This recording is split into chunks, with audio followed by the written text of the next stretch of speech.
মেয়ে দুইটা ভালো আপনাদের মতন, আর ছেলেটা আমার প্রতিবন্ধী হয়েছে আমার মতন। এখন আমার সংসার চলতেছে না। কুড়িগ্রামের ফুলবাড়ী উপজেলার কুটিচন্দ্রখানা গ্রামের যাত্রা শিল্পী শাহজাহান আলী ৩.৫ ফুট উচ্চতার মানুষ তিনি। ১২ বছর বয়স থেকে সার্কাস কিংবা যাত্রার মঞ্চে ১৭ বছর নানা অঙ্গভঙ্গি দিয়ে হাসিয়েছেন তিনি, কিন্তু ভাগ্যের নির্মম পরিহাস, এখন তার মুখেই হাসি নেই। দিন কাটছে দারিদ্র্যের সঙ্গে লড়াই করে।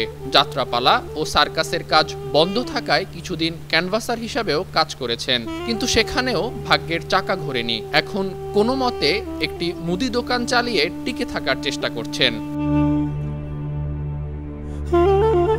প্রতিবন্ধী ভাতার টাকা দিয়ে গড়া দোকানটি এখন তার বেঁচে থাকার সম্বল, কিন্তু দিনে মাত্র ১ থেকে ১৫০ টাকা বিক্রি তার। স্বল্প আয়ে পরিবার পরিজন নিয়ে খেয়ে না খেয়ে দিন পার করছেন তিনি। গেল ঈদে নিজের প্রতিবন্ধী সন্তান তাজুলকে ঈদের জামাও কিনে দিতে পারেননি শাহজাহান।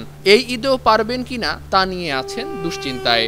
২ মেয়েকে বিয়ে দিয়েছেন, কিন্তু প্রতিবন্ধী ছেলের লেখাপড়ার খরচ এখন আর চালাতে পারছেন না। আমি আগে সার্কের যাত্রায় ছিলাম, বুলবুল, রওশন, সোনার বাংলায় ছিলাম, তারপর যাত্রাতে ছিলাম। হ্যাঁ, সার্কের যাত্রায় থাকার পর আবার ক্যানভাসারের সাথে ছিলাম, থাকার পর সার্কের ১৫-১৬ বছর করেছি। এখন তো সার্কের যাত্রা বন্ধ হয়ে গেছে, এখন আর আমার কাজ হয় না, আমার খুব সমস্যা। এখন তাই একটা সামান্য একটা দোকান ধরছি। হ্যাঁ, ছেলে মেয়ে নিয়ে খুব কষ্টে আছি। কষ্ট করে কিছু টাকা উপার্জন করছিলাম, করার পরে ২টা মেয়ে বিয়ে দিচ্ছি। মেয়ে দুইটা ভালো আপনাদের মতন, আর ছেলেটা আমার প্রতিবন্ধী হয়েছে আমার মতন। এখন আমার সংসার চলতেছে না। সামান্য কিছু টাকা দিয়ে দোকানটা করছি, করার পরে আমার চলে না ভাই। কেউ যদি কোনো হৃদয়মান ব্যক্তি আমাকে যদি সহযোগিতা করে, তাহলে আমি দোকানটা চালাইতে পারবো। হ্যাঁ, সরকারের কাছেও আমার আবেদন, আমার ছেলেটা পড়াশোনা করাইতে পারতেছি না। যদি কেউ আমার সহযোগিতা করে, সরকার এবং সাধারণ পাবলিকও আছে, অনেক হৃদয়মান ব্যক্তি আছে, যদি আমাকে কিছু আর মাল পানি করার জন্য কিছু পয়সা দেয়, তাহলে আমি চলতে পারবো। শাহজাহানের দুর্দশায় ব্যথিত প্রতিবেশীরাও। শারীরিক অক্ষমতার কারণে ভারী কাজ করতে পারেন না। সরকার কিংবা হৃদয়বান ব্যক্তির সাহায্যের দাবি জানিয়েছেন তার প্রতিবেশীরাও।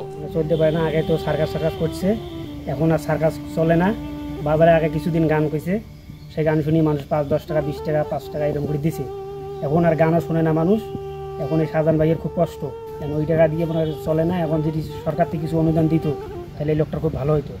আমি তার প্রতিবেশী হয়ে তার প্রতি সহানুভূতি জ্ঞাপন করছি এবং সমাজ এবং প্রশাসনের সহৃদয়বান ব্যক্তির দৃষ্টি আকর্ষণ করছি তাকে পুনর্বাসিত করার। সরকার কিংবা সামর্থ্যবানদের একটু সহযোগিতা পারে শাহজাহান ও তার পরিবারের জীবন বদলে দিতে। News desk, ৫২ TV.